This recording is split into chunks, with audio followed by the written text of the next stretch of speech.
해법을 찾는 토론 이슈앤 직설 시작하겠습니다. 정부의 위드 코로나 방침에 따라 코로나19 창궐 이후 2년여 만에 일상으로의 첫걸음을 내딛게 됐습니다. 하지만 여전히 일일 신규 확진자 수는 4자릿수를 이어가고 있는데요. 눈앞으로 다가온 위드 코로나 시대, 무엇이 달라지고 또 어떤 점을 경계해야 할지 전문가와 자세히 이야기 나눠보겠습니다.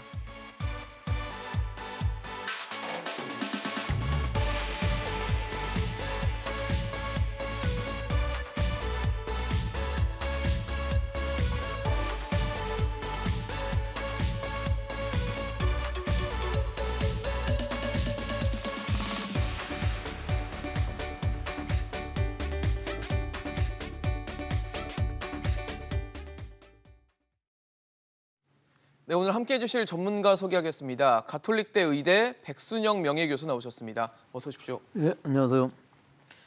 교수님, 이제 위드 코로나 우리 단계적 일상 회복을 위한 첫 단계를 접어들었는데 글쎄요, 확진자 수는 매일 지금 나오는 확진자 수는 여전히 4자릿수를 기록을 하고 있고 또 최근에 뭐 헬로윈 행사를 하면서 많은 인파들이 또 이렇게 군집해 있는 모습들, 뭐 마스크를 쓰지 않는 모습들 이런 것들을 보이고는 있는 상황에서 이제 단계적 일상 회복으로 들어가다 보니까 사실 반갑기도 하지만 좀 걱정이 되는 건 사실인 것 같습니다. 좀 어떻게 보세요? 네, 저는 뭐 좀 걱정이 더 많이 되네요. 7월 7일 날 1212명의 이 환자가 생기면서 4차 유행이 시작됐는데 지금 뭐 거의 지금 11월 아닙니까? 그러니까요. 거의 4달 가까이 이 4자릿수가 나오는 데다가 또 최근에는 이 주말이면 보통 진단검사 수가 줄어들기 때문에 환자 수가 좀 줄어들어야 줄어드는 되는데 경향들이 있었죠. 이번 주는 4일간 계속 2,000명 이상이었고요. 이 지난주에 하루 평균을 보면 1,829명으로 이전 주에 1,358명에 비해서 34% 증가한, 즉 472명이나 하루에 늘어났거든요. 여기다가 또 한 가지 좀 위험한 부분이 사망률이 계속 줄어들어 오기는 했는데 네. 6월 이후로는 그렇게 많이 줄지를 않았어요.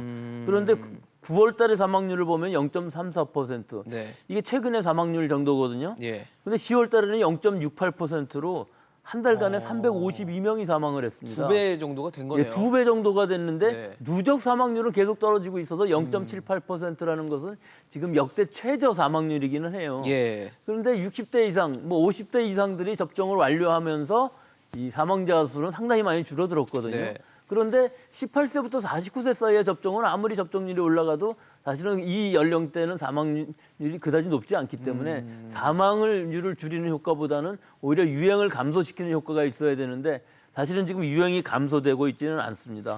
더구나 겨울철로 지금 들어서면서 사람들 모임도 많아지는 데다가 그렇죠. 이제 방역 완화가 시작되면은 즉 오늘부터 일상 1단계가 지금 시작이 되는 건데요. 예. 그럼 환자 수는 결국은 늘 수밖에 없습니다. 뭐 방역 당국은 5,000명 정도까지는 뭐 예상을 한다고 얘기를 하지만 여기서 이제 더 중요해지는 것이 예방 접종률이 높아지면 높아질수록 사실은 위중증 환자, 입원 환자는 좀 줄어들어야 되는 예. 것이거든요. 근데 아직까지는 그런 지표는 많이 보이고 있지는 않아서 결국은 관건은 입원 환자 수, 위중증자 수, 사망자 수가 과연 우리 의료 체계 안에서 감당할 만한 수준으로 계속 유지가 되면서 이제 6주간 1단계를 하니까 예. 12월 13일 네. 이때 2단계 2단계로 넘어가는 전에. 것이 네. 과연 연착륙으로 잘 될 수 있는가 하는 것이 관건으로 보이는데 이것이 잘 유지가 안 되게 되면은 일단 위기 상황이 될 수가 있는 것이고 일단 멈춰야 되겠죠. 네.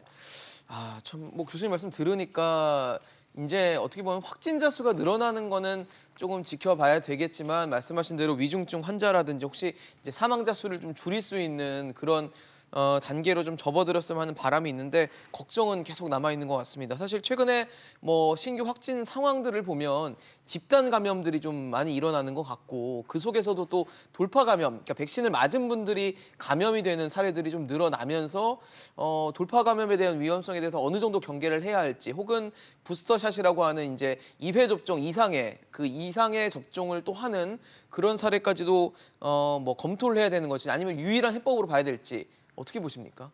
뭐 그것이 유일한 해법은 아니겠지만 지금 좀 위험한 상황이긴 하죠. 예. 우리가 제일 먼저 예방 접종을 한 것이 2월 26일 날 요양병원 요양원에 입소자 종사자를 중심으로 시작을 했거든요. 네. 근데 실제로 지금 예방 접종을 하면 6개월이 지나가고 있는 시점에서 집단 감염이 요양원 요양병원에서 많이 나오고 그렇죠. 또 여기서 이제 사망률도 높아질 수밖에 없는 상황이거든요. 네. 예, 그런데다가 이제 정신과 폐쇄병동 같은데 창원 같은 데서 나온 경우는 우리 작년에 청도 대남병원의 경우 많은 사람들이 사망하고 뭐 맞아요. 거의 90% 이상의 확진자가 나왔잖아요. 근데 그때랑 지금이랑 다른 부분은 그때는 예방 접종이 없었지만 없었죠, 백신이. 지금은 예방 접종이 있는데도 불구하고 왜 이렇게 나오느냐? 네. 이건 정신과 폐쇄병동의 이 특이성이라고 할 수는 있는 것이죠. 뭐 한 층에서 같이 생활을 하면서 뭐 1인실이 있는 것이 아니고 뭐 다인실도 아니고 거의 같이 살기 때문에 장기간 입원해 있고 기저질환이 네. 있는 데다가 외부에서 바이러스가 유입이 되게 되면은 이분들은 면역력이 굉장히 많이 떨어져 있는 데다가 바이러스가 델타 바이러스 아닙니까 지금 장시간 노출이 되면은 거의 대부분의 사람들이 감염이 될 가능성이 높죠. 하지만 일단 예방 접종은 받았기 때문에 예. 뭐 예후는 그다지 나쁘지는 않아서 사망률이 작년처럼 그렇게 되지는 않겠지만 네. 일단 사망자 수가 많이 나올 수밖에 없는 것이고 일단 지금으로서는 부스터 접종이 필요한 상황이죠. 추가 접종이라는 것은 우리가 2월 26일 날 시작했고 일단 60세 이상들 아스트라제네카 접종을 네. 했지만 75세 이상들은 파이자 접종을 하면서 6개월이 지나가는 시점이기 때문에 돌파 감염이 많이 나오고 있습니다. 예. 그렇기 때문에 이분들은 이제 6개월 이상 되는 시점에서 추가 접종을 하게 되고요. 또 기저질환이 있으신 분들은 6개월에 상관없이 2개월이 지나면 바로 접종을 해야 되고 얀센 백신 접종자들의 경우도 2개월 이후에 아무 때나 접종을 받을 수가 있는데 백신의 이제 종류도 문제가 되겠죠. 네. 일반적으로는 지금 mRNA 백신, 특히 뭐 파이자가 많이 수급이 되어 있기 때문에 예. 파이자를 중심으로 하게 되는데 모더나도 반용량으로 추가 접종은 가능합니다. 그 얀센 접종자 같은 경우에는 뭐 모더나 반용량 하는 것이 제일 좋은 것으로 보이고요. 예, 전체적으로 봤을 때 교차 접종하는 사람들이 또 있기 때문에 예. 교차 접종하신 분들은 2차 접종 받은 것과 같은 백신을 접종하는 것을 권고하고 있습니다. 교차 접종하면은 이제 1차와 2차 때 백신 종류가 다른 거를 이제 맞는 건데. 1차 아스트라제네카를 맞고 네. 2차 파이자를 네. 맞으신 연령층이 상당히 있습니다. 예, 그렇기 예. 때문에 2차를 파이자를 맞으셨다면 또 모더나까지 3차도. 맞게 되면은 네. 세 가지 종류가 돼 버리지 그렇죠. 않습니까? 그러니까 세 가지가 안 되게 두 가지 안에서 접종을 받는 것을 지금 권고하고 있는 상태입니다. 사실 지금 최근에 좀 안타까운 소식이 있었습니다. 그 백신을 접종받은 고등학교 3학년 남학생이 백신 접종한 지 75일 만에 이 숨지는 좀 안타까운 일이 있었는데 이러다 보니까 또 이제 12세부터 15세 접종 백신이 시작되는 이 시점에서 이런 상황들이 계속 보이는 상황이 아무래도 걱정을 좀 낳게 하는 부분인 것 같거든요. 예, 걱정이 많이 되고 예. 예방 접종 특히 자녀분들을 둔 부모님들 이해율도 좀 입장에서. 떨어질 수밖에 없겠죠. 예. 이 상황은 지금 우리나라에서 코로나19에 감염이 되어서 사망한 20대 이하의 연령층은 없습니다. 한 네. 명도. 그런데 예방 접종을 받고 사망했다면 이게 굉장히 쇼킹한 뉴스가 그렇죠. 아니겠습니까? 예. 그런데 실제로 이 고3 학생은 기저질환이 없었고요. 네. 8월 13일 날 접종을 2차 화이자를 받았는데 네. 10월 27일 날 사망했기 때문에 75일이라는 간격이 있거든요. 그렇죠. 그렇기 때문에 우리가 아나필락시스라든지 혹은 신금염, 신남염 같은 경우에 있어서는 보통 뭐 4주간이 지나면 이런 일이 일어나기는 어려운 부분이 있어서 이분은 이런 예방 접종 후에 이 예방 접종의 인과관계로 사망했다고 보기에는 좀 상당히 어려운 부분이 있고 지금 네. 인과관계는 조사 중입니다. 그래서 예. 아직까지 알 수는 없지만 좀 일반적으로 봤을 때는 이런 경우 돌연사일 가능성이 좀 높아 보이지 않나 이런 생각은 드는데 실제로 인과관계가 어떻게 됐든 이 뉴스 자체가 영향을 줄 가능성이 있죠. 16세, 17세는 이미 한 60% 가까이 88만 명 중에서 56만 명이 예약을 했고 예. 이미 38만 명 정도가 1차 접종을 맞아주는데 12세부터 15세는 오늘부터 접종을 하고 12일까지 예약이 되는데 예약률은 27%입니다. 27%요. 예, 이 연령층은 사실은 좀 체구도 왜소할 수 있고 그래서 뭐 그렇죠. 12세 같으면은 상당히 좀 적지 않겠습니까? 네, 초등학교 6학년이니까. 초등학생이니까요. 네. 그런데도 전용량을 맞추니까 좀 부담이 있을 수는 있겠지만 뭐 여러 가지 장점들도 많이 있습니다. 학교에서의 대면 수업이라든지 학원을 간다든지 혹은 우리 국민 전체에 있어서의 이 집단 면역에 가까워지는 부분이라든지 혹은 감염되었을 때 장기적인 후유증, 뭐 증세는 경증이나 무증상으로 끝날지 몰라도 후유증이 상당히 오래 갈 수 있다는 우려들도 있기 때문에 또 어린 나이에 감염되었을 때 장기 손상이라든지 여러 가지를 생각했을 때 접종 받는 것도 좋겠습니다만은 뭐 이득이 그다지 크다고 볼 수는 없거든요. 그렇기 때문에 이 27%라는 것도 상당히 높은 비율일 수는 있어 보이는데 예. 앞으로 12일까지 아마 예방접종 예약이 더 된다면 네. 조금 더 많은 사람들이 맞을 수는 있을 것으로 보입니다. 좀 지켜봐야 되겠지만 글쎄요. 그러니까 코로나에 감염이 되는 것과 백신을 맞았을 때 어떤 부작용 부작용에 대한 고민이 학부모들 사이에서는 존재하지 않을까라는 생각이 드는데 최근 사실 뭐 이상 반응에 대한 의심, 뭐 사례 신고 이런 건수들도 많이 늘고 있는 상황 속에서 인과관계 증명이 좀 어렵다라는 얘기들이 나와요. 사실 접종을 받으신 분들 혹은 가족들 입장에서는 백신을 맞았고 그 이후에 이상 반응이 나타나다 보니까 이게 백신 때문이 아니라는 생각을 뭐 자연스럽게 할 수는 있는데 이제 방역 당국에서는 이것과의 연결관계, 그러니까 인과관계에 대해서는 증명하기가 좀 어렵다는 식의 반응들이 좀 많아서 많은 분들이 이 부분에 대한 좀 아쉽다 아니면 뭔가 정말 없어서 이렇게 되는 거냐 그러면서 자연스럽게 백신에 대한 불신으로 또 이어지고 있는 상황인 것 같거든요. 예, 안타까운 상황이 많고 사실은 뭐 인과관계를 확인한다는 게 굉장히 어려운 일이죠. 예. 하지만 실제적인 인과관계보다는 시간적인 선후관계가 더 많을 수밖에 없는 것이 우리나라에서 자연적으로 사망하시는 사망자가 1년에 30만 명이고 하루에 700명이 사망하는데 우리 인구의 70% 이상이 접종을 받게 되는 상황이기 때문에 이 1차 접종만 받은 사람들은 80%가 넘거든요. 네네. 이런 상황이라 그러면 시간적인 전후관계도 훨씬 더 많겠죠.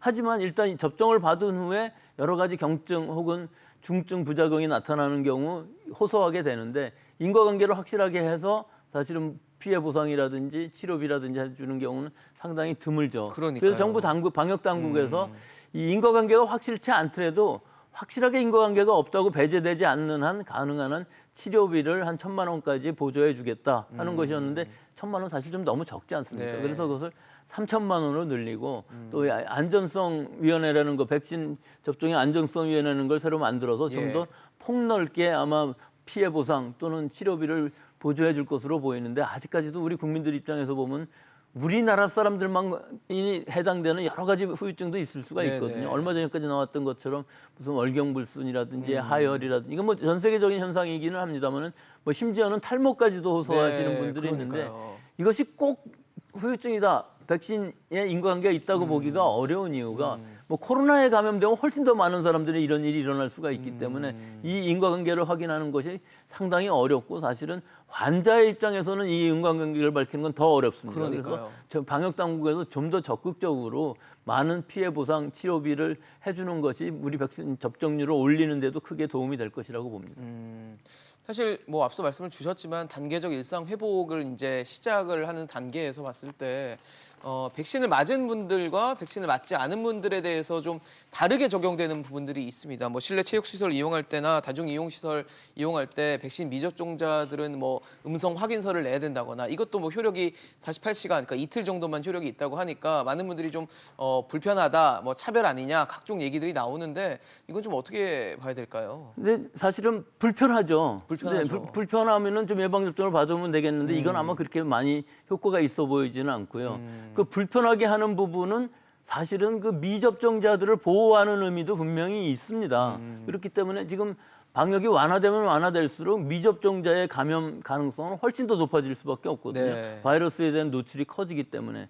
그렇기 때문에 고위험 시설들에 대해서는 그렇게 하는 것이 맞는데 우리는 뭐 유럽이나 이런 데 백신 패스하고 다르게 식당, 카페라든지 이런 부분들은 적용하고 있지 않기 때문에 네. 좀 고위험 시설을 위주로 하고 있습니다. 그래서 고위험 시설 중에서도 특히 유흥시설이라든지 네. 유흥시설 중에 뭐 클럽이라든지 유흥주점, 노래방, 목욕탕, 뭐 목욕탕도 하여튼 유행 들어가 있습니다만 네네, 여기서는 있죠. 뭐가 제일 중요한 부분이 있냐면은 마스크를 벗는 환경이 많이 있고 장시간 머문다는 특징들이 있죠.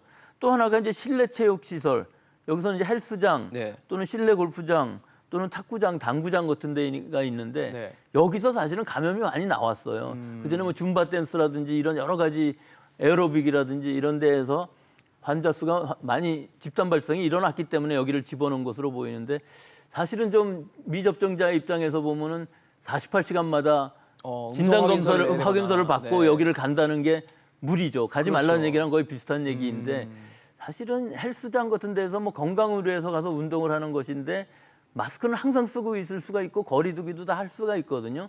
그래서 이런 부분들에 대해서는 조금 더 거리 두기라든지 인원 제한이라든지 뭐 여러 가지 조치를 통해서 네. 조금 더 완화시킬 방법이 있지 않을까 하는 것인데 물론 이건 미접종자 대상이기 때문에 네. 접종을 받으시면 아무 문제가 없습니다만은 여러 가지 사유로 이제 못 받으시는 분들이 분명히 있거든요. 뭐 그렇죠. 건강상의 이유로 의사소견서를 받는다든지 뭐 이런 경우 또 본인이 뭐 절대로 안 맞겠다는 분들은 뭐 어쩔 그런 수가 분들, 없지만 그렇죠. 실제로 건강이 나빠서 안 맞으시는 분들도 상당히 많이 있기 때문에 이런 시설에 대해서는 마스크를 꼭 쓰는 벗지 않을 환경이 될 수가 있기 때문에 뭐 샤워 시설 같은 거 못하게 한다 할지라도 여러 가지 제한을 두면서 조금 더 완화하는 방법을 생각해 보면 좋지 않겠는가 생각을 하는데 일단은 지금 당장은 2주간은 계도 기간으로 해서 없어도 들어갈 수는 있는 상황이고 유흥 시설 같은 경우에 있어서는 일주일간 계도 기간으로 하고 그 이후로부터는 아마 철저히 지킬 것으로 보입니다. 네.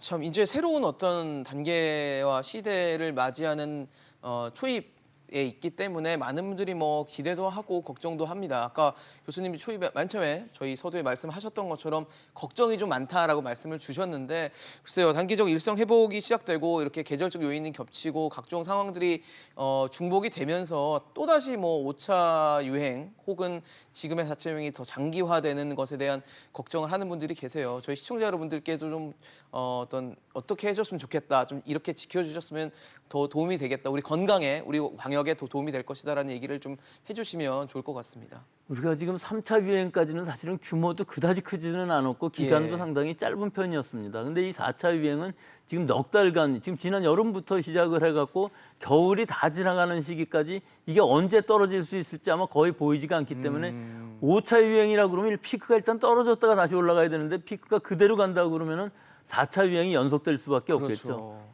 방역 당국에서는 5천 명 정도를 일단 예상하고 있는데 일일 확진자가. 일일 확진자가 예. 5천 명 정도라고 얘기하는데 여기서 제일 중요한 부분은 이 5천 명이 나올 때 나오더라도 천천히 나오느냐 급격하게 증가하느냐의 문제가 있을 수가 있죠. 급격하게 증가한다 그러면 의료 체제에 부담이 갈 수밖에 없는 네. 것이고요. 또 결국은 이 5천 명 이상이 된다 그러면 우리가 병상으로는 해결할 수 없고 생활치료센터로 해결할 수 없기 때문에 일단은 재택치료가 돼야 되는데 재택치료가 지금 아직까지는 완전히 시스템이 구비되어 있지 않았어요. 그래서 지난 21일에도 서대문구에 한 분이 68세 분이 예방접종 미접종 상태에서 사망하신 경우도 있었거든요. 그러니까 신속한 이송, 또 전담 병상, 또 이 24시간 의료 네. 체제를 잘 유지할 수 있는 즉 증상이 악화됐을 때 바로 연락해서 바로 이송이 그렇죠. 돼야 되는데 조치가 되고. 이 연관성, 네. 즉 연계가 잘 이루어지지 않고 있다는 게 제일 시스템의 큰 문제이겠죠. 그래서 이런 부분들을 다 잘 만들고 또 하나는 전담병원의 병상도 좀 문제가 될 수 있습니다. 네, 네. 환자 수가 늘어난다는 것은 중환자뿐만 아니라 일상적인 입원실도 네. 필요한 부족할 수 부분들이 있다는 분명히 부족할 거니까. 수 있는 상황이기 때문에 이런 부분들을 확실하게 늘려야 될 것으로 보이고요. 또 한 가지는 역학조사를 좀 다르게 해야 되겠죠. 환자 수가 많다면 5천 명에 대한 밀접 접촉자를 다 찾아내는 것은 어렵기 때문에 그렇죠. 집중적으로 찾아내갖고 확산되지 않게끔 최대한 방어를 해야 되는 부분들이 분명히 있고요. 그다음에 또 이제 48시간 내에 진단 검사들이 많아지게 되면은 진단 검사 역량도 분명히 좀 늘려야 됩니다. 그렇죠. 하지만 예방 접종률이 높아지면 높아질수록 상황은 좋아질 것으로는 보이고 진단 검사는 늘릴 수 있을 것으로 보이는데 지금 전체적인 상황으로 보면 우리가 바이러스를 제압하고 있고 상황이 좋아져서 이 일상 회복을 하는 것은 아닙니다. 1단계에서 우리 국민들이 지금 있는 이 수칙, 방역 수칙과 손 씻기, 마스크 등의 개인 위생 수칙을 잘 지키지 않으면은 우리가 통제할 수 없는 범위까지 늘어날 수 있기 때문에 전에보다도 훨씬 더 그런 부분은 잘 지켜야 될 시기라고 봅니다. 알겠습니다. 오늘 말씀 여기까지 듣겠습니다. 지금까지 백순영 교수와 함께했습니다. 고맙습니다.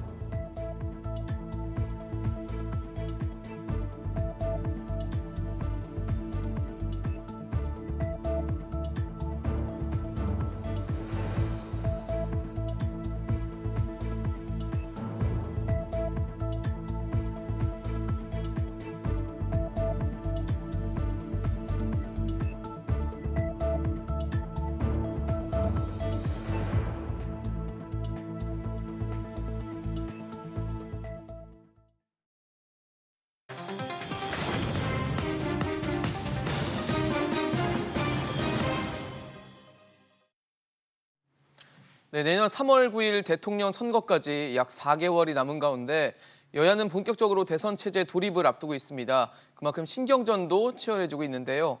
정치권 관련 이슈 다뤄보도록 하겠습니다. 오늘 함께해 주실 전문가 소개하겠습니다. 동국대 행정대학원 김종욱 대우교수, 김수민 시사평론가와 함께하겠습니다. 어서 오십시오. 안녕하세요.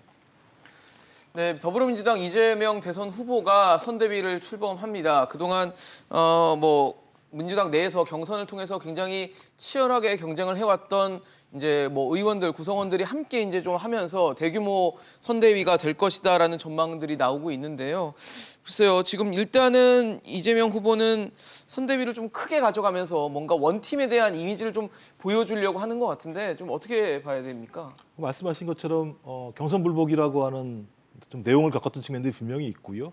또 그다음에 정권 교체에 대한 여론이 높은 상황에서 여권, 그다음에 민주당 지지층, 중도층까지 포괄할 수 있는 큰 원팀 또는 드림팀을 구성하지 못하게 됐을 때에는 정권 재창출이 쉽지 않을 거라고 하는 판단들이 분명히 있는 것 같고요. 그런 측면에서는 폭넓다는 얘기들은 다양한 국민들의 의견들을 수렴할 수 있을 만한 포용력이 분명히 있다라고 하는 측면들이 분명히 있는 거죠. 좀 그런 측면에서 선대위 자체가 폭넓게 하는 건 좋겠습니다만 중요한 건 또 규모나 내용보다는 국민들이 요구하는 내용들을 얼마만큼 제대로 반영할 수 있을 것인가라고 하는 부분들이 핵심이라는 생각이 들고요. 그래서 이재명 후보가 과거 7월 달에 제기했던 게 전환적 공정성장이라는 거였어요. 네. 그래서 아마도 이번에도 전환적 공정성장, 그러니까 성장 문제인 거죠. 어떤 형태로든지 국민들의 삶을 해결할 수 있는 방법이라고 얘기하는 건 성장을 더 크게 하고 거기서 나온 성장들을 고르게 나누는 문제거든요. 그렇다면 전환적 공정성장 플러스 어떻게 하면 불평등을 완화할 것인가, 이 두 부분이 아마도 이재명 후보가 국민들에게 잘 설득해야 될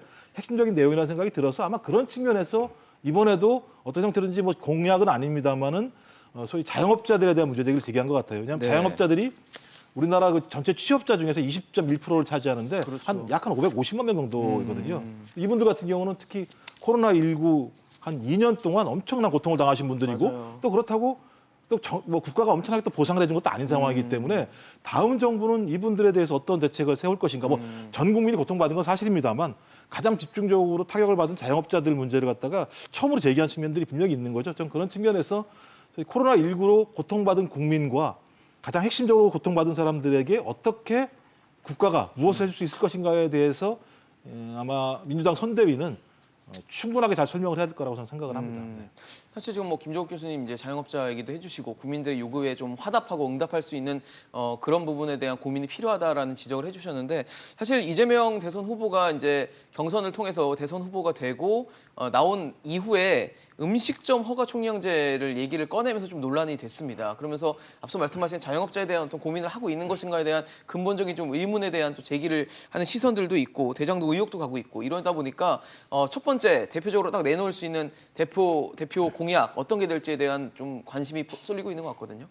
네, 1호 공약이라고 했을 때 무엇이 1호 공약이냐라는 건 좀 기준이 애매한 것 같아요. 그렇죠. 예전에 제시된 것이 1호 공약일 수도 있는 것이고 언제쯤 제시되는 것이 1호 공약이다라고 발표하는 것이 1호 공약인지 예, 그런 것들 좀 애매하긴 애매하죠. 한데 근데 굳이 기준을 정했을 때는 정치적으로 처음으로 딱 정리해서 부각시키는 것 이걸 1호 공약이라고 할 수 있겠죠. 네. 현재 나오는 얘기는 세 가지의 갈래로 예측이 나오는 것 같아요. 첫 번째는 이재명 후보의 트레이드 마크였던 기본소득 공약이고 두 번째는 공정 성장에 대한 부분을 내놓지 않을까라는 거고 네. 세 번째는 부동산 얘기도 나오고 있거든요. 근데 제가 좀 전망을 하자면 기본소득은 이재명 후보가 그렇게 급하게 내걸 이유는 없을 것 같아요. 그러니까 어느 정도 이재명 후보 스스로도 여론이라든지 민주당 내에 합의 이런 것들을 감안해가지고 수위를 좀 조절해 놓은 게 있습니다. 그러니까 이재명 후보의 기본소득 공약 중에서는 연간에 예산을 수십조 정도 규모만 들여서 소액의 금액을 1년에 한 번 정도 전 국민에게 지급한다. 굉장히 낮은 수준의 기본소득 공약이죠. 네네. 그런 것부터 준비돼 있기 때문에 이거는 좀 여론이라든지 이런 걸 봐가면서 결정을 할 것 같고 급하진 않다는 거네요. 그리고 이제 이재명 후보가 외연 확장을 꾀해야 되는 본선 후보이기 때문에 기본소득 카드를 던지기보다는 좀 다른 쪽으로 가지 않을까라고 저는 예상을 해봅니다. 네. 그런 의미에서 이제 성장 부문의 공약이 나오는 거 아니냐 이렇게 얘기를 할 수 있는데 근데 성장이라는 게 그 지금까지 혁신 성장, 창조 경제, 4차 산업혁명 이름만 바뀌어서 지금까지 왔을 뿐이지 그렇죠. 무엇을 어떻게 성장할 거냐에 대해서 어느 정도 가닥이 잡혀 있어요. 다른 후보들도 내놓을 수 있는 그런 분야들이기 때문에 여기서 특별하게 뭘 딱 던지기는 어려울 거다. 제가 전망하기에는 네. 부동산이 오히려 1차 1호 공약이 되지 부동산. 않을까. 왜냐하면 수원이죠. 대장동 의혹이 지금 본인이 직면해 있는 이슈이고 그리고 문재인 정부의 가장 부족했던 잘못했던 분야로 꼽히는 게 부동산이거든요. 그렇죠. 그렇다면 부동산이 가장 앞장서서 나오지 않을까. 그러니까 전략적 합리성에 비춰서 예상을 해보면 그럴 확률이 높지 않을까 저는 생각을 합니다. 사실 근데 지금 이재명 대선 후보는 그 전 국민에게 100만 원 정도는 지급해야 된다라는 식의 어떻게 보면 기본소득 좀 앞단계 얘기를 지금 한 건데 이거는 전체 표심을 좀 일으켜 보겠다는 어떤 의제 아닐까요? 네, 전국민 지원금 100만 원 이거 기본소득의 일종이라고 볼 수가 있겠는데 이거를 1호로 밀고 나갈지는 글쎄요. 아직은. 왜냐하면 대장동 의혹이 대표적인데 네. 대장동 의혹에 보면은 현금 배당으로 자신이 이제 공공 환수했다라고 하는 그런 내세우고 대목이 있죠. 있습니다. 그걸 가지고 정면 돌파하려면은 현금 배당 기본소득 공약을 앞장 세우겠지만 거꾸로 얘기했을 때 대장동에서 나왔던 현금 배당은 임대주택을 포기하고 얻은 것이었거든요. 그렇죠. 그러면 이제 기본소득이라는 게 다른 복지를 포기하거나 삭제하고 그 기본소득으로 대체를 옮겨가는 하겠다. 것이냐 아니면 기존 복지에 추가되고 보완돼서 나오는 것이냐 여기에 따라서 기본소득의 성격이 많이 달라질 그렇네요. 수 있거든요. 그런 부분들을 봤을 때 이제 기본소득을 이재명 후보가 포기하지는 않을 겁니다. 근데 네. 전면에 세우느냐 좀 뒤로 밀어놓느냐. 놔두느냐 이거는 좀 아직까지는 선택의 여지가 있는 것 같아요. 교수님 어떠세요? 이재명 후보의 가장 먼저 내세울 공약 어떤 걸로 보십니까? 제가 볼 때 핵심적으로는 성장 문제와 관련된 이재명 후보의 입장들을 분명히 제시를 해야 될 거예요. 성장에 대해서. 네, 왜냐하면 성장이라고 하니까 성장과 분배는 같이 갈 수밖에 없는 상황이기 때문에 네. 많은 국민들이 의심을 갖는 게 뭐냐면 분배하겠다고? 근데 분배를 하려면 어디서 뭘 만들어 올 거야 벌어와야 이런 부분이 되는데. 분명히 있기 때문에 좀 그렇다면 성장의 문제랑 그다음에 불평등 문제의 완화를 통해서 분배를 갖다 더 예를 들면 획기적으로 개선하는 방법 이 두 가지 정도에 대한 개선책을 제시하고 전 이 앞에 부분이 풀려야 기본소득을 얘기한다고 하더라도 국민들이 이런 재원을 가지고 기본소득을 하려고 하는구나라고 하는 부분들에 대한 납득이 이해가 돼야 되는 간다는군요. 측면들이 분명히 있는 거죠. 전 그런 측면에서는 전 기본소득은 본인이 계속 주장한 내용이기 때문에 이 부분들 갖다가 본인 스스로가 꺾을 수는 없을 거라는 생각이 드는 거고요. 그래서 저는 이 부동산 불로소득을 얘기했는데 이제 부동산 문제 같은 경우는 문재인 정부의 가장 최대 아킬레스건 중에 하나죠. 그래서 이 부분과 관련해서는 당연히 어떤 정책을 내세워야 될 것 같은데 그래서 부동산 문제뿐만 아니라 저는 불로소득 문제를 건드릴 필요가 있다고 봐요. 이제는요. 그러니까 우리 사회 전체적인 불로소득이요. 네네. 그러니까 예를 들면 근로하지 않고 잘 들어오는 되는 소득에 기업 대한? 같은 경우도 네. 상당히 많은 보조금들을 주죠. 그러니까 왜 잘 되는 기업에 보조금을 줘야 되지? 그러니까 다양하게 국가 세금 중에서 소위 지원이 되는 부분들이 부당한 부분들이 있다라고 얘기한다면 그런 부분들을 최대한 밝혀내서 전 그래서 불로소득 환수 국가위원회 같은 걸 좀 만들어서 여기서 나오는 부분들을 가지고 기본소득이든 아니면 야당에서 계속 주장하는 집중적인 지원이든 상관없이 어떤 형태로든지 우리 사회 또 전 세계적인 불평등 문제를 완화하지 않고서는 그러니까 성장 자체가 획기적으로 올라갈 수 없기 때문에 그렇죠. 현재로서. 저성장 구조 하에서라고 얘기한다면 볼륨 자체가 빨리 커지지 않는 거 아니겠습니까? 그렇다면 이 볼륨 빨리 커지지 않는데 이 내부에 소수가 더 많은 불평등을 가져가게 된다고 했을 때 이 부분들을 갖다가 완화시킬 수 있는 방법들을 빨리 만들어내야 된다. 이걸 만들어 놓고 난 다음에 저는 당연히 거기에 따른 기본소득 왜냐하면 다 아시는 것같지만 4차 산업혁명이라고 하는 것이 일자리 자체들을 줄어들 수밖에 없는 상황인 거고 불평등이라고 얘기하는 건 많은 기업들이 이익은 창출하되 일자리는 만들지 않는다는 얘기거든요. 이런 상황들을 봉착했을 때 어떻게 이 부분들을 풀어나갈 수 있을 것인가라고 하는 측면에서 좌우파 모두 얘기하는 것이 이제 기본소득이라는 내용입니다. 합의는 안 됐습니다만 좌파도 우파도 이것에서 방법을 찾을 수 있다고 생각하는 측면들이 분명히 있는 거죠. 그래서 아마 성장 플러스 기본 시리즈 개념이 나올 것 같고요. 거기에 이제 부동산 문제에 대한 소위 본인 스스로도 이제 대장동 문제와 관련돼서 아직까지 의혹이 해소가 되지 않았기 때문에 이런 문제들을 가지고 아마 좀 초기에 돌파구를 만들지 않을까 이렇게 생각을 해봅니다. 사실 앞서 평론님께서는 부동산에 좀 집중을 하지 않을까라는 말씀을 주셨는데 최근에 백지 신탁제 얘기를 했습니다. 그래서 뭐 강제로 고위공직자를 대상으로 해서 이제 부동산 뭐 필수적인 거 빼고 다 팔게 하든지 아니면 뭐 위탁해서 강제 매각하게 하든지 해서 이런 식의 제도를 좀 나중에는 뭐 당 후보의 공식 정책으로 만들겠다까지 얘기를 한 상황이다 보니까 이런 걸 통해서 뭐 뭔가 부동산에 대한 메시지를 던지면서 같이 지금 본인이 갖고 있는 대장동 의혹을 좀 돌파하겠다는 의지를 드러낸 건지 어떻게 해석하고 계십니까? 네, 대장동을 현장 방문을 하기도 했어요. 거기 가서 이제 저는 세 가지 정도의 의도가 있다고 보는 게 네. 부동산 백지 신탁 이런 부분들은 깨끗하게 하겠다. 그리고 지금까지 부족했던 부분이 있으니까 네. 그것을 제도적으로 고치겠다라고 하는 건데 이것은 이제 대장동 의혹에 대해서는 대장동 개발은 어쩔 수 없었다라고 하는 그런 프레임은 계속 유지되고 있는 거라고 볼 수 있거든요. 국감 때 이재명 후보가 보여줬던 것은 대장동은 그렇게 정책은 실패한 게 아니다. 그리고 이제 자신뿐만 아니라 유동규 씨에 대해서도 배임 의혹은 좀 쉴드를 치는 듯한 그런 모습을 보여줬습니다. 네. 그래서 그건 제도 탓이다라고 하는 건데 이 부분을 이제 국민들이 납득할 수 있을까라고 그렇죠. 하는 그런 부분이 한편으로 있는 거고요. 그리고 이제 대장동 방문을 했을 때 갔던 현장이 이제 근린공원 현장인데 이것은 본인이 얘기하는 공공환수를 했다고 하는 그 내역에 들어가는 그 공원이거든요. 네. 그래서 대장동은 공공환수에 어느 정도 성공했다라고 하는 그런 것을 또 보여주려고 했던 것 같습니다. 그리고 현장에 갔다는 거는 공사가 진행되고 있다. 공사 차원에서는 성공한 것이다라고 하는 그러니까 그런 새로운 프레임인데 그러니까 네. 근데 기존의 국민들 사이에 형성돼 있었던 부당 이익이다라고 하는 프레임을 공사는 성공했다라는 프레임으로 바꿀 수 있을까라고 했을 때는 저는 좀 아직은 많이 어렵다라고 봅니다. 의문이군요. 현재 네. 여러 여론조사가 국감 이후에 실시가 됐는데 그렇죠. 이재명 후보가 국감 때 선방했다. 뭐 판정승이다. 이런 기사들이 많이 나갔습니다만 네네. 여론조사 결과를 종합해 본 결과는 이재명 후보의 국감 대응 그리고 대장동 의혹에 대해서 부정적인 반응이 50% 이상이 나왔다라고 볼 수가 있거든요. 그에 반해서 이재명 후보가 국감 대응을 잘했다거나 대장동에서 책임이 없거나 뭐 어떤 범죄 연루가 없을 거라고 본다라고 네. 하는 것은 한 30% 조금 넘었어요. 네. 이 구도는 여당의 고정 지지층 더하기 여당의 고정 지지층 대 네. 정권 교체 이 구도를 열망, 넘어서지 네. 못하고 있는 상황이거든요. 그렇다면 저는 대장동 의혹에서 단순히 이것은 공공환수가 어느 정도 성공했다. 공사는 성공했다. 이런 식으로 접근해서는 이걸 뚫지 못할 거다. 그럼 이재명 후보가 이걸 정면 돌파하려면 저는 한 가지는 반드시 해야 된다. 뭔가요? 특검 수용입니다. 네, 아. 특검에 대해서 이재명 후보의 결백함이라든지 책임이 없음 또는 민주당을 지지한다.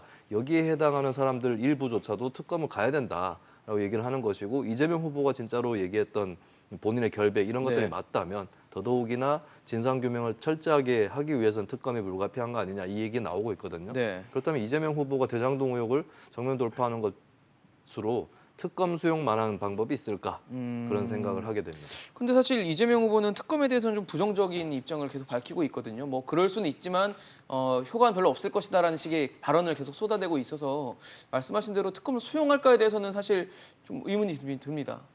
네, 그 원론적으로 저도 제 생각도 그랬는데 네. 특검을 반드시 해야 되느냐, 네. 특검 만능에 대해서 좀 경계할 필요가 있다 이런 생각을 했어요. 그러니까 가장 좋은 거는 원래 수사를 하던 뭐 검찰이 됐든 경찰이 됐든 이쪽에서 잘 수사하는 것이 가장 좋은 방법이죠. 특검을 하게 되면 그렇죠. 또 그걸 준비하는 기간도 있는 것이고 또 검찰이나 경찰이 수사를 해놓고 난 다음에 인수인계를 해줘야 되는 예. 요 사이 시간이나 어떤 과정들도 실무적으로 있으니까.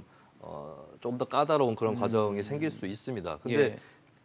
현재까지의 수사를 놓고 봤을 때는 검경 수사에 들어가는 이 속도 자체가 느렸고 그리고 그 중간중간에 보면은 뭐 휴대전화 이런 것도 네. 압수수색이 제대로 안 된다거나 그리고 검찰 경찰 간에 호흡이 안 맞아가지고 갈등이 생긴다거나 네네. 또 결과적으로는 어쨌든 뭐 몇몇 인물에 대해서 구속영장 청구를 했는데 기각이 된다거나 이런 것들을 봤을 때는 현재는 이제 검찰 경찰이 열심히 하면 된다라고 하는 그렇게 말하는 수준을 넘어섰다고 봐요. 그래서 특검으로 가든지 아니면 지금이라도 지금 뭐 검찰에서 인력을 좀 충원한다고 하던데 네. 그걸로 부족합니다. 그러니까 현재 이 수사를 해왔던 검찰 인력들이 특수수사하고는 거리가 먼 사람들이 대부분이었거든요. 그러면 특수수사에 굉장히 정통해 있고 네, 성과를 스페셜리스트들로. 올렸었던 이런 사람들로 거의 특별수사본부 같이 구성을 하든지 아니면 특검으로 가든지 이 두 가지로 가야 될 것 같고 이 현재로서는 특검을 거부할 명분이 좀 사라졌다. 현재 검경 수사의 결과가 좋지 않기 때문에 예, 그런 생각이 듭니다.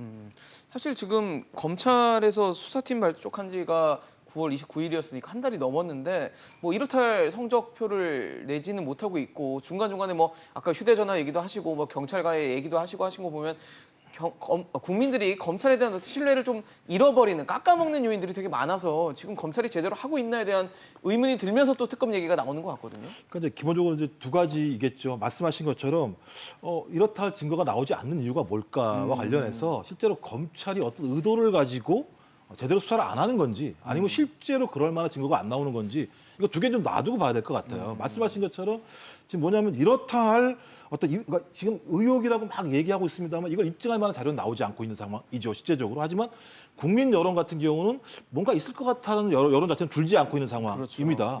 그래서 이런 상황이기 때문에 저는 그래서 특검이라는 연수가 높다라고 생각이 들긴 하는데 문제는 그럼 이 특검이라고 하는 것을 도입했을 때 그리고 그러니까 도입할 수 있을 것인지 그다음에 도입했을 때 그만큼 성과가 날 것인지에 대해서 좀 검토를 해볼 필요는 분명히 있을 것 같아요. 지금 문제의 핵심은 뭐냐면 세 가지 아니겠습니까? 업무상 배임 문제, 그다음에 뇌물수수 문제, 그다음에 직권남용, 권리행사 문제. 근데 직권남용, 권리행사 문제는 최근에 나온 문제이기 때문에 지금 지금 최근에 고소고발이 된 문제인 거고요. 그럼 이제 뇌물수수 같은 경우는 실제적으로 지금 나오는 게 별로 없어요. 말씀하신 것처럼 뇌물수수는 유동규 씨가 했다라고 하는 5억, 뭐 3억은 다른 지역 얘기니까요. 5억.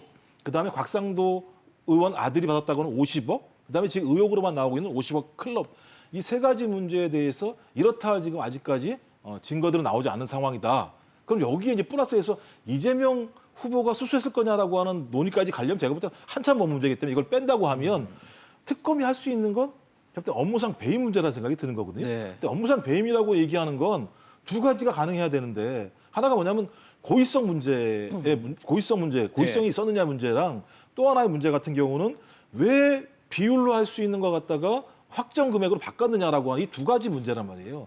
근데 두 번째 문제, 그 비율 같은 문제들은 이미 그 이재명 후보가 얘기했듯이 비율로 했더니 위례신도시 같은 경우는 경비를 계속 올려가지고 네. 이익 자체가 줄어들더라고 얘기했을 때 저는 이게 상당히 논의가 필요하기 때문에 이 부분을 갖다가 배임으로 볼 수 있을까의 문제 하나랑 또 하나는 이익이 그만큼 많이 났다고 얘기하는데 그러니까 지금 1,822억이 났고 2,500억을 공원에다 했다는 거 네. 아니겠습니까? 그래서 한 4,400억 정도일 텐데 그러면 50대 50 지분이면 또 민간이 1,882억 정도를 얻어야 되는 거죠. 비율대로 따지면. 그럼 6,500억 정도가 나와야 된다는 예상이 돼요. 그 당시에. 네네. 이게 이 이상이 나올 거라고 생각을 해야지만 업무상 배임이라고 하는 고의성들이 또 확인될 수 있는 측면들이 분명히 있거든요. 이게 좀 복잡하기 때문에 네네. 특검을 도입한다고 해서 이게 될 것인가. 또 하나는 11월 5일까지는 봐야 될 것 같아요. 11월 5일이요. 11월 5일 날 이제 국민의힘에서 후보가 네, 대선 후보가 확정이 최종 되겠죠. 결정되죠. 대선 후보 확정이 네. 되겠죠. 그럼 아마도 만약에 윤석열 후보로 확정이 된다라고 얘기하면 아마 여야 마찬가지로 둘 다 특검 주장할 수도 있어요. 그러니까 고발 사주대 대장지국의 개념 자체로 좀 그랬을 때 당연히 이 부분 관련해서 여야가 합의할 수 있을까? 특검은 여야가 본회의에서 통과시켜야 되는 측면들이 분명히 있거든요. 그럼 서로가 자기들의 대선 후보를 두고 양방 간에 특검을 할 수 있을까? 마지막으로는 특검을 도입한다고 하더라도 수사 들어가면 제가 볼 때는 2월 달에나 수사 결과가 나올 텐데 대선 결과를 특검의 수사 결과가 좌지우지할 수 있도록 내버려 둘 것인가? 저는 이런 문제가 상당히 많이 있기 때문에 저는 결정한다면 11월 5일부터 11월 15일 사이에 말씀하신 것처럼 이재명 후보가 전격적으로 특검을 수용을 하는 거죠. 아마 그럼 민주당은 정반대로 또 국민의힘이 윤석열 후보 특검을 받아들이자 이렇게 얘기를 할 거라는 생각이 들어요. 이랬을 때 이 구도가 가능할까? 그리고 이러면 대선이 국민에게 진짜 좋은 대선일까? 이런 고민이 좀 들기도 합니다. 그런 측면에서. 특검에 대한 의문을 좀 제기해 주셨는데 저희 뭐 앞서 이제 보도된 내용을 보면 사실 이렇게 도시개발 사업하면 민간이 이제 뭐 시행사로 참여를 하기 위한 단계에서 그 주택건설 사업자 등록증이 필요한데 화천대유는 뭐 등록증도 없었다라는 보도가 나오면서 또 뭐 경기도라든지 도시개발공사 쪽에 문제가 있었던 게 아니냐 각종 또 의혹이 또 다시 또 여기서 퍼지고 있는 상황이거든요. 어떻게 보세요, 이건? 이거는 이제 민관 합작이라는 말을 하면 안 된다고 생각합니다. 민관 합작은 뭐 거버넌스 뭐 이런 거 협치라고 볼 수 예. 있잖아요. 예를 들면은 깡패가 행패를 부리는데 경찰을 투입해가지고 깡패 뒤를 봐준다. 이게 민관 합작이라고 볼 수 있느냐? 이 없죠. 사업을 보면은 네. 성남 도시개발공사라는 공기업이 화천대유를 위해 존재합니다. 예, 그게 맞춰가지고 그 내부에서도 전략사업팀 짜가지고 다 밀어주고, 네, 사업자 선정에서도 그런 특혜가 있고, 예, 나중에 이제 사실 그 뭐 고정 이익을 해놓고 나머지를 다 흘러 넘치는 부분은 하천제로 가져가라고. 가게 해줬는데 예, 그러면 고정 이익을 좀 낮추고 그 다음에 이제 지분별로 뭐 배분을 한다거나 여러 가지 방법이 있을 수 있거든요. 근데 굉장히 답을 정해놓은 것처럼 사건을 추진해왔다는 걸 예. 부인을 할 수가 없을 것 같아요. 그래서 이런 의미에서 저는 이게 뭐 고의적인 법적인 의미의 배임이다. 이거는 좀 더 따져봐야 되겠습니다만 사업 방식을 이렇게 가져가는 사례는 다시는 나와서는 안 된다라는 차원에서 민관 합작이라고 하는 허울부터 이걸 걷어낼 필요가 있다. 이건 철저하게 공공의 허울을 쓴 조직이 사익을 위해서 계속해서 뒤를 봐주고 밀어준 거에 불과한 예. 겁니다. 이건 오히려 옛날 전문 용어로 국가 독점 자본주의라고 저는 표현하고 싶은데 예, 자본이라는 것이 계속 시간이 지나면은 독점화됩니다. 네. 집중이 되는 것이죠. 그게 독점 자본주의라고 하는데 그 네. 독점 자본주의를 국가가 보조하고 지켜주는 것이 국가 독점 자본주의거든요. 저는 음식점 총량제도 비슷한 발상이라고 봐요. 그러니까 음식점 총량제를 실시를 하면 대자본이 유리합니다. 예, 거기서 총량제 실시 전에 유예 기간 동안 대자본이 더 치고 들어갈 것이고 그리고 나중에 총량제가 실시가 되면은 총량제 실시되면 이제 그 사이에 뭐 망하는 데가 있겠죠. 그러면 TO가 빌 거 아닙니까? 그쪽으로 치고 들어오는 것도 대자본일 거예요. 이거를 결국에 국가가 도와준다는 의미밖에 안 되는 거거든요.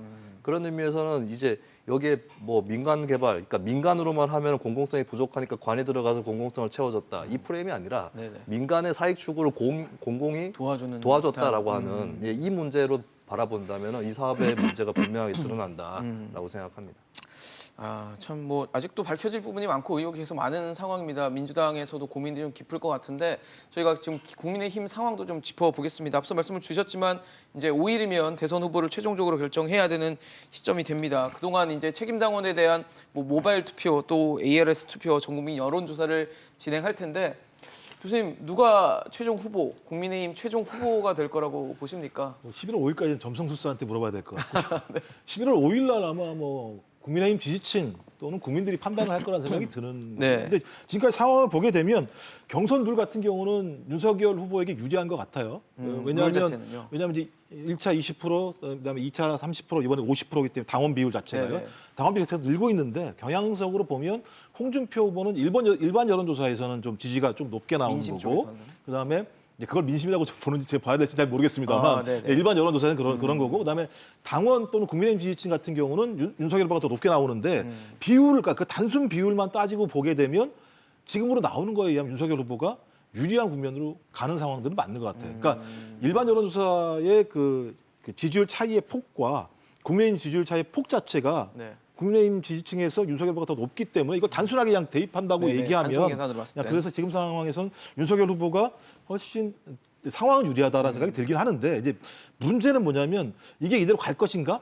이제 핵심은 뭐냐면 그렇죠. 정권 교체를 할 수 있는 적임자 문제인 거잖아요. 그러면 양자 대결 구도에서 누가 더 경쟁력이 이재명 있는가의 문제인 후보를 거죠. 그래서 상대로. 네. 홍준표 후보냐 아니면 윤석열 후보냐. 근데 최근 여론조사 데이터를 보게 되면 홍준표 후보가 좀 높게 나온 데이터들이 많아지고 있는 네, 측면들이 네. 분명히 있습니다. 그랬을 때 저희 국민의힘 지지층 내부에서 흔들릴 수도 있는 거죠. 그런 부분과 관련해서 이거 오히려 홍준표 후보가 더 경쟁력이 있는데 과거의 관행상 윤석열 후보로 내가 잘못 지지하는 거 아니야라는 생각이 들 수도 있을 것 같고, 또 하나는 새로 들어온 19만 네네. 명이라는 추가된, 숫자가 네. 분명히 있죠. 이 숫자가 좀 이준석 당대표 이후에 들어왔던 정권 교체를 요구하고 좀 보수의 개혁을 요구했던 층들인데 네. 이 층들이 어떤 선택을 할 것인가라는 부분하고 마지막으로는 안 될 분들, 그러니까 안 될 거라고 생각되는 분들이 있죠. 유승민 후보나 원은영 후보 같은 경우. 근데 이 두 후보들의 지지층들이 사실상 단일화 효과를 발휘할 수 있을 것인가? 이 부분도 좀 봐야 될 측면들이 분명히 있다라는 생각이 듭니다. 그리고 마지막으로는 국민의힘은 제가 볼 때 입 단속을 해야 돼요. 입. 예, 마지막에 또 마지막 입, 네, 그러니까 구설수에 본인이 얘기했던 오를 구설수에 수 오르게 있는, 됐을 때 네. 발생할 문제, 이런 변수들을 고려해야 될 것 같고요. 이거 잘 보강 안 되면 누가 된다고 하더라도 민주당보다 더 큰 경선 후유증을 앓을 거라는 생각이 많이 들기 때문에 저는 이번 일주일이 상당히 좀 제가 당적으로 움직이지 네. 않을까 이렇게 예상을 해봅니다. 그렇겠죠. 네. 어떠세요? 누가 되실 네. 거로 보세요? 일단은 당원 여론조사, 당원 50%, 여론조사 50%잖아요. 그렇죠. 여론조사에 보면은 사지선다형 유형으로 했을 때는 홍준표 후보가 유리한 건 확실하다고 볼 수 있습니다. 왜냐하면 무당층에서도 지지가 최근에 계속 올라갔었고 민주당 지지층에서도 굳이 홍준표 선호한다면 후보에 대한. 홍준표 후보 쪽이기 때문에 아마 제가 예상했을 때는 이제 여론조사 쪽에서는 홍준표 후보가 우세할 거다라고 볼 수 있겠죠. 예. 다만 이제 당원 투표가 50%라는 점, 그걸 봤을 때 여론조사에서도 국민의힘 지지층으로 국한하면 윤석열 후보가 앞서는데, 근데 이게 또 여론조사에 나타나는 국민의힘 지지층과 네. 실제로 투표를 하게 될 당원하고는 또 차이가 있을 수 있거든요. 이 부분이 좀 매치가 안 어떻게 되기 또 때문에 보여줄지. 불투명하긴 한데 어쩌면 오히려 당원 쪽에서 더 윤석열 후보 쪽으로 기울어질 가능성도 없지는 않습니다. 그런 부분을 참고했을 때는 결국에는 좀 윤석열 후보한테 유리한 그런 판인 것 같고, 다만 이제 흥미로운 것이 19만 명 신규 당원이잖아요. 그렇죠. 네. 마치 민주당 경선에서의 3차 선거인단과 같은 역할을 할 수도 있습니다. 열어보기 전까지는 어떻게 될지 모르는. 알 수 없는 네. 이 19만 명이 도대체 누구인가. 윤석열 후보가 국민의힘에 입당하면서 조직한 당원들 있을 것이고, 반면에 뭐 이준석 대표라든지 또 무야홍이라고 불리는 네. 20대, 30대 어떤 홍준표 후보 지지라든지 이쪽에서 들어온 것인가. 네. 또 이제 알 수가 한편으로 없죠. 네. 음모론이지만 민주당 지지 성향인데 들어온 사람 또 있을 거냐, 뭐 이런 것까지 합쳐지면은 마치 여러 가지 가능성을. 민주당의 3차 선거인단에 관련된 그런 구도하고 좀 비슷해질 거다 이렇게 네. 보여집니다. 그리고 저는 막판의 변수는 고발 사주 의혹인 것 같아요. 11월 2일 내일 이제 손준성 검사 소환이 되는데, 사실 이제 공수처 아까 이제 특검 얘기도 했는데 네. 제가 봤을 때는 고발 사주 의혹도 특검으로 갈 필요가 있습니다. 공수처의 수사 실력이 너무 낮고, 그리고 사실 언론 보도로 나온 것보다도 더 성과가 안 좋거든요. 근데 언론 보도나 지난달 말에 검찰의 발표에 따르면 검사의 관여 사실은 확인이 됐어요. 그런 의미에서 손준성 검사가 이대로 그냥 이제 뭐 구속영장이 기각됐다고 해서 네네. 다 빠져나갈 수 있을 거냐, 이거는 좀 회의적이고, 그 사이에 사실 수사가 급물살을 타가지고 무슨 결과가 팍 터질 네. 이럴 가능성이 높지는 않지만, 만에 하나의 경우를 대비했을 때는 여기 이제 윤석열 후보 입장에서는 경선 전에 마지막 고비가 될 가능성이 높다고 봅니다. 알겠습니다. 오늘 정치권 소식 다뤄봤습니다. 대통령 선거가 이제 3개월 앞으로 다가온 상황이어서 아마 여당은 물론이고 야당에서도 지금 변화가 크게 나타나고 있습니다. 지켜보도록 하겠습니다.